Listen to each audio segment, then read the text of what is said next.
saved, our pastor taught us that if you cannot say or share your testimony within 7 minutes, you better work on this. Well, there are different versions, yeah.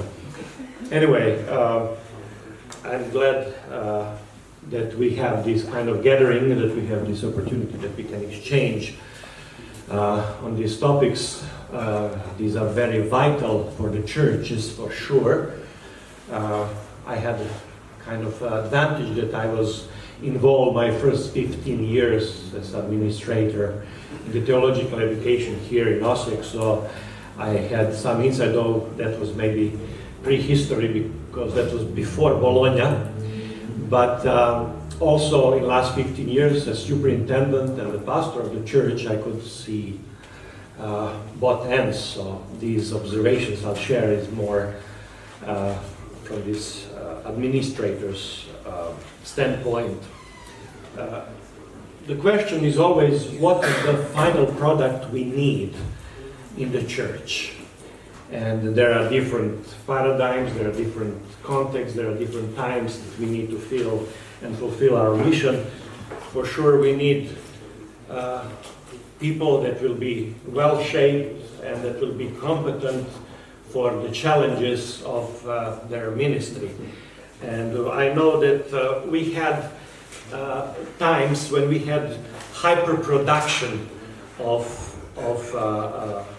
ministers or people with theological diplomas.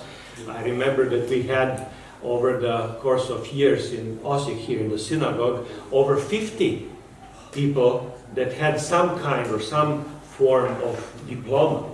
And of course, at times, though it sounded very good, it created one part of the problem. Now we are on the other spectrum of the pendulum move, where we have shortage, serious shortage of quality educated people. At this point, we need desperately 7 pastors and some missionaries and evangelists. And absolutely, we need to work on this.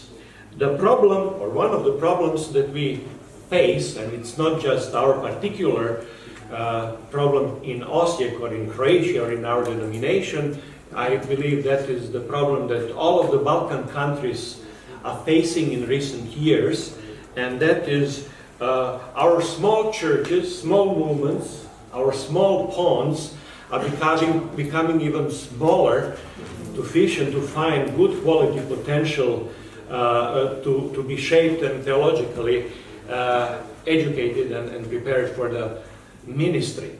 So just to illustrate, in our church we had lost something like 50 people, mostly young people, in just a few previous years. And I know that is becoming dramatic in overall picture. I've counted recently that in our denomination we lost almost 1/5 of the people. So that reflects, problems in every way. Another problem that we had was disconnection with the school for one period of time that created a significant problem on both ends, and we realized that we need to do something, and I'm glad that in the last 2 years the Board of Trustees and everyone involved is very aware of that problem, and we are solving it, and we are having, I think, solutions already on the table, and I believe that will significantly change the atmosphere and development of the preparation of the ministers. Another thing that I think we have to pay attention is also the call. I say from that end as a minister that we need to have people that are really seriously called by God. I can illustrate that with the 80s when I was educated here as well. We had people that sensed the call of God in such a manner that they were ready to abandon or leave their jobs, sometimes lucrative jobs or well-paid jobs, in order to come here and to be educated and prepared. We don't see that so often, but we realized at that time that those people were very, very serious. In recent years, we realized that sometimes we got people that failed on some different other intentions or plans, and then we did not always receive the people that are, top-notch, really on frequency of the ministry and so on. So I think that is very, very important matter that we change as well. Continuing education is important for our pastors. We started a 2-year program within our denomination last year, every 3 months, 1 weekend seminar, and that showed very good response. We had 45 people that responded, and that shows that there is interest and there is a need.